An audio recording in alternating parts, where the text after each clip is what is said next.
तो प्यारे बच्चों, ये जो क्वेश्चंस हैं आपके सामने, ये क्वेश्चंस वो क्वेश्चंस हैं जो अभी अभी आए हैं 2-3 महीने पहले 11th एंट्रेंस में। कौन से साल के, ये भी हम लिख देते हैं। तो ये जो क्वेश्चंस आपके स्क्रीन पर हैं इस टाइम, ये क्वेश्चंस बच्चों कौन से हैं? ये AMU के 11th या कहिए डिप्लोमा। जो बच्चे एक्सटर्नल हैं वो समझ लें कि यहाँ फिलहाल एक ही टेस्ट होता है AM 11th के लिए और डिप्लोमा इन इंजीनियरिंग के लिए। ठीक है, कभी कभी अलग भी होता था पहले, लेकिन अब एक ही होता है।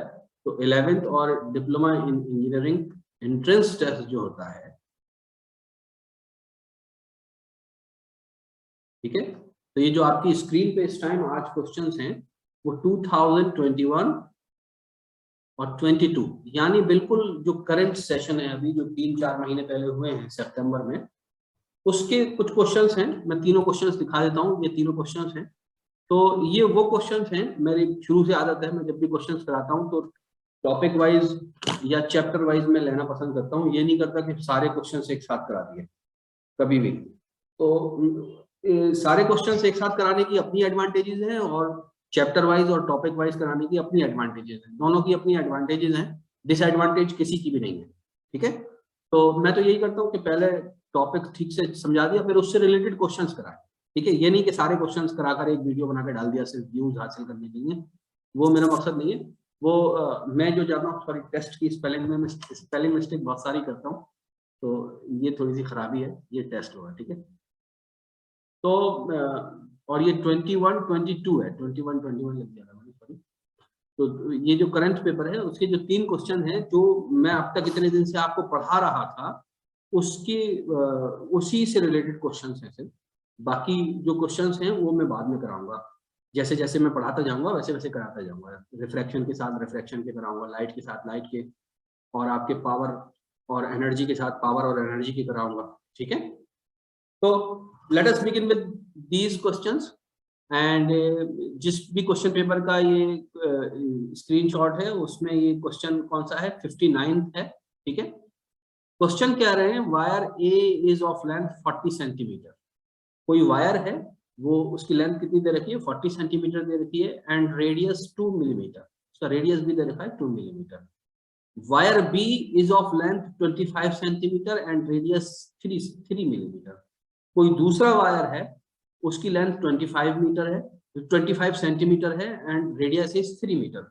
It should be noted that the lengths are given in centimeters and the radii of the two wires are given in millimeters. Okay, respectively लिखा हुआ है। Then ratio of the resistance RA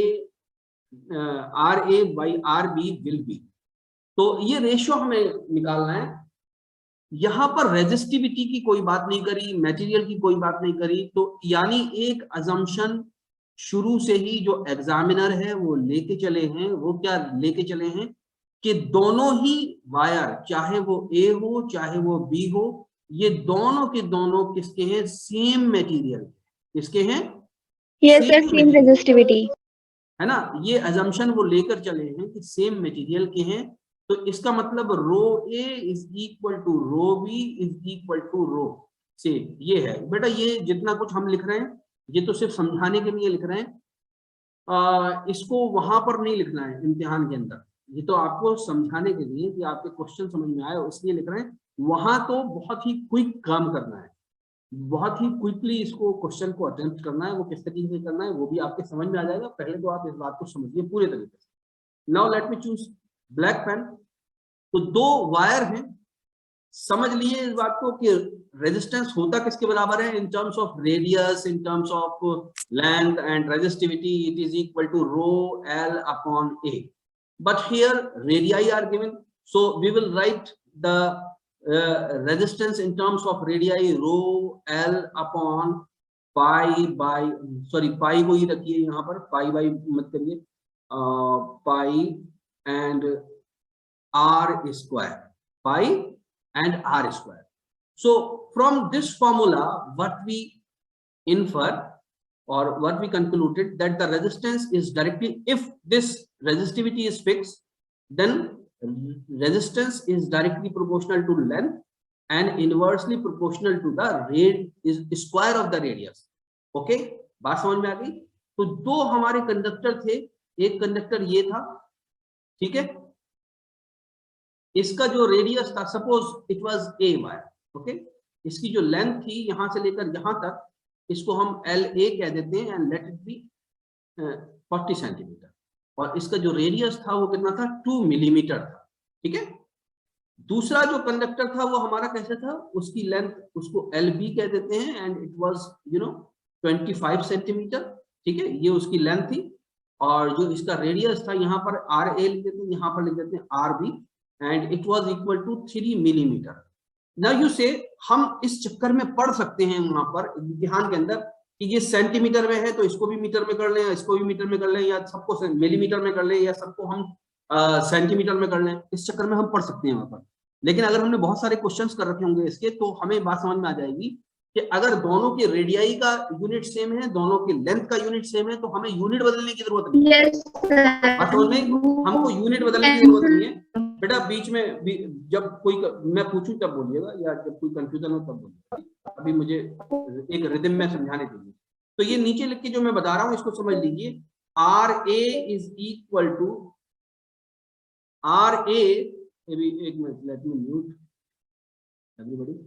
are A is directly proportional to L A upon R A square, okay, and RB is directly proportional to LB upon RB square। मेरी बात समझ में आ रही है? तो इसका मतलब RA upon RB, ये जो हमें निकालना है, ये किसके बराबर हो जाएगा बच्चों? ये हो जाएगा LA upon RA का स्क्वायर मल्टीप्लाइड बाई RB का स्क्वायर डिवाइडेड बाई LB, ये हो जाएगा। अब इसमें यहां पर हम वैल्यू पुट कर देते हैं, तो इस चीज को मैं यहां पर लिख रहा हूं, इस जगह पर ध्यान से देखिएगा, ठीक है।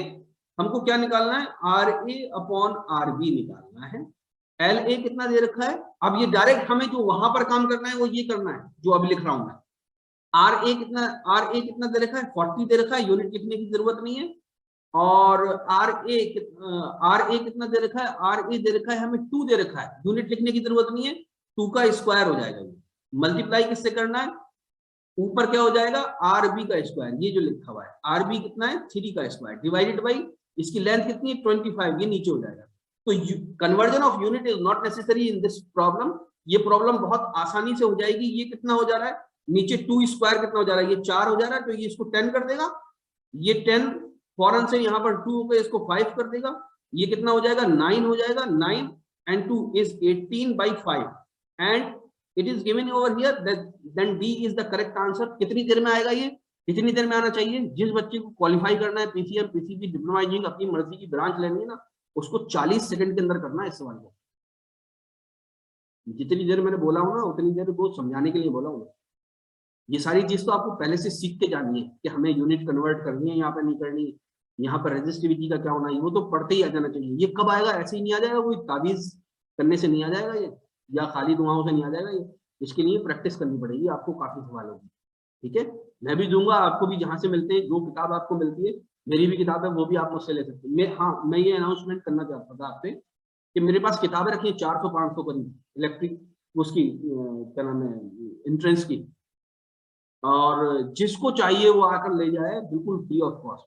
बात समझ में, करीब 400 किताबें हैं मेरे पास जो रखी हुई, जो आना चाहे आए, मुझे मैसेज करे, मुझसे पता मालूम करे और आके ले जाए, ठीक है। आगे बढ़ते हैं। Now it is question number 65 and ये क्वेश्चन भी लास्ट ईयर का ही है, ये तीनों क्वेश्चन लास्ट ईयर के हैं। An electric refrigerator rated 40 watts, what is given to you, power is given to you and it is 40 watt, operate 10 hours per day। तो यानी आपको टाइम दे रखा है, अब पर डे दे रखा है, तो टाइम को हम लिखते हैं let it be T is equal to 10 hours per day, ठीक है। आगे बढ़ते हैं। What is the cost of energy, हमको निकालना क्या है बच्चों, हमको निकालना है cost, okay. Cost of energy to operate it for 30 days. ये फिर टाइम दे रखा है, इसका मतलब क्या है कि यहां पर हमें मल्टीप्लाई करना है 30 डेज से। तो डेज डेज से कैंसिल हो जाएगा, हमारे पास सिर्फ आवर बचने वाला है। कितना टाइम हो जाएगा? 300 आवर्स। बात समझ में आ गई?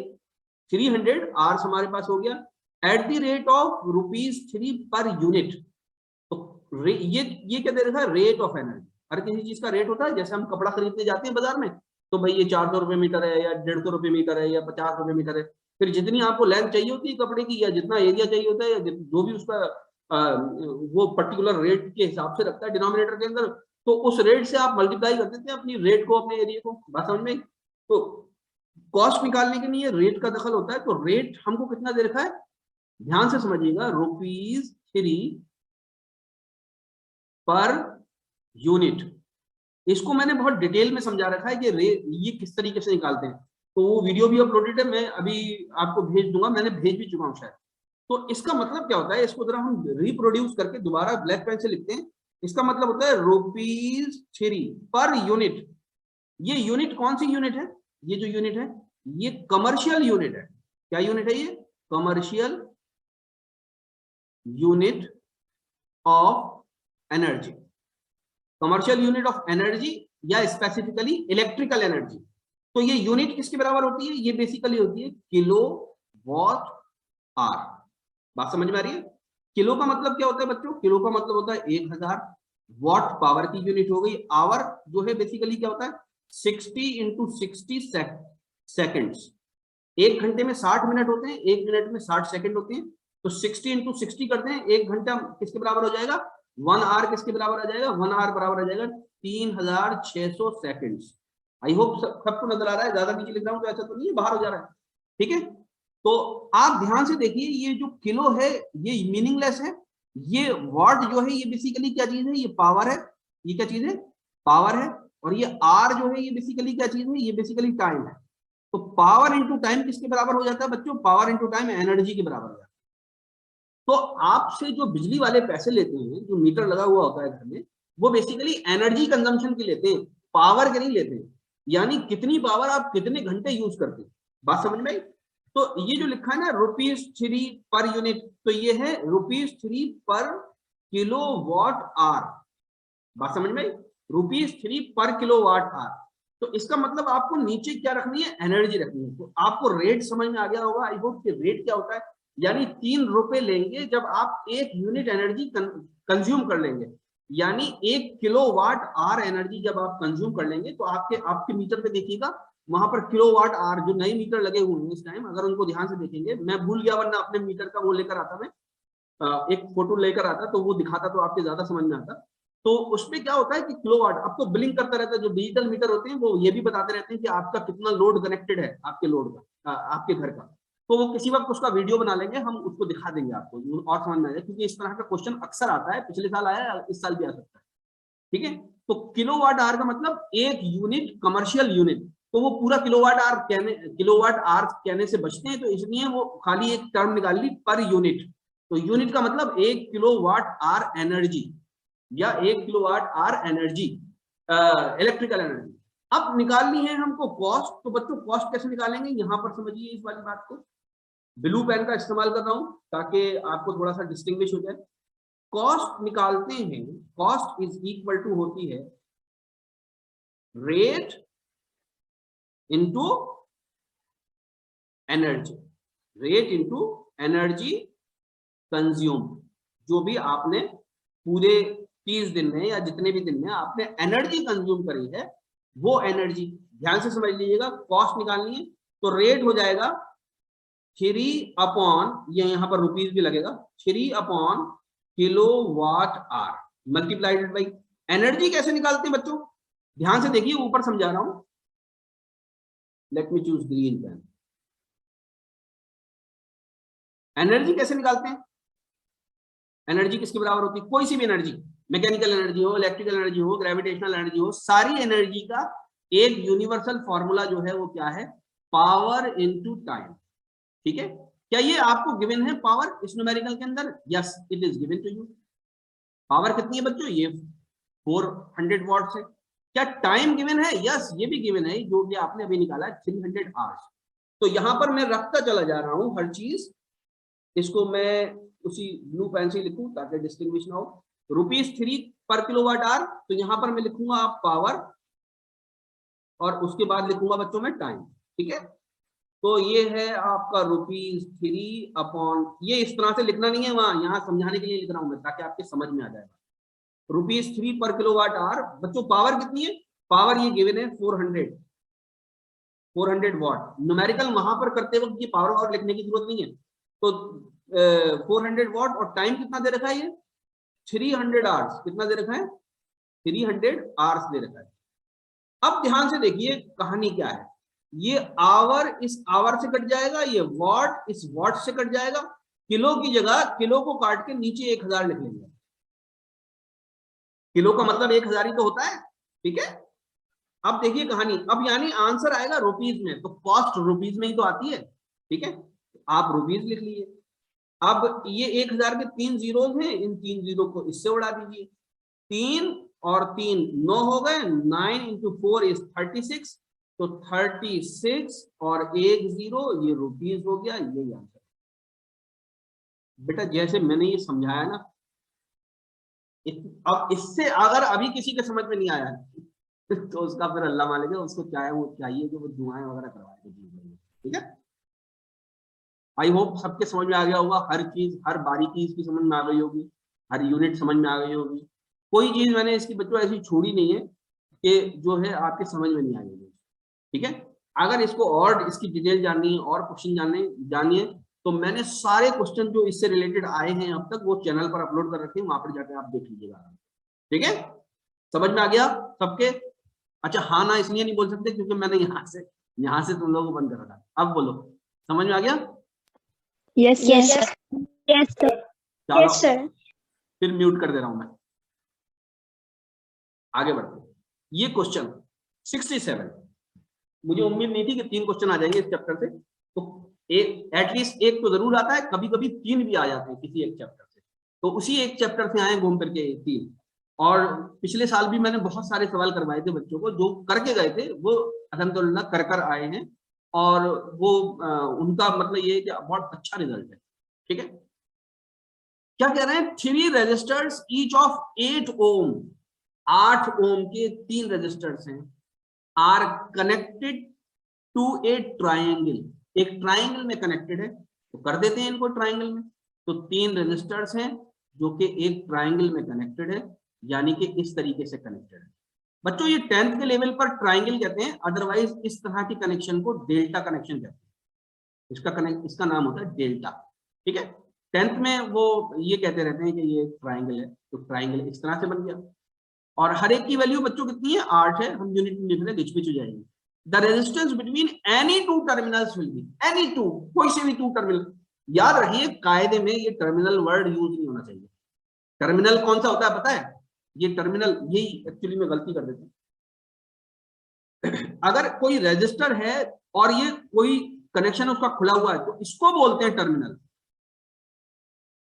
इसको बोलते हैं टर्मिनल, जो खुला हुआ है, कहीं कनेक्शन नहीं है।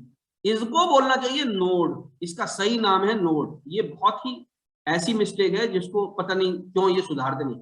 ये टर्मिनल्स नहीं है, these are not terminals, these are nodes. ठीक है, लेकिन फिर भी चलो चलता है, वहां 10 के लेवल पे बोल रहे हैं, ये बात सही है। इसको टर्मिनल बोलते हैं, दैट इज नॉट टर्मिनल। आप रेलवे में भी टर्मिनस कहा जाता है, आप देखेंगे छत्रपति शिवाजी टर्मिनस बॉम्बे के अंदर है, CST। ठीक है, जिसका नाम है ना काफी फेमस है, CST, जिसको पहले विक्टोरिया टर्मिनस।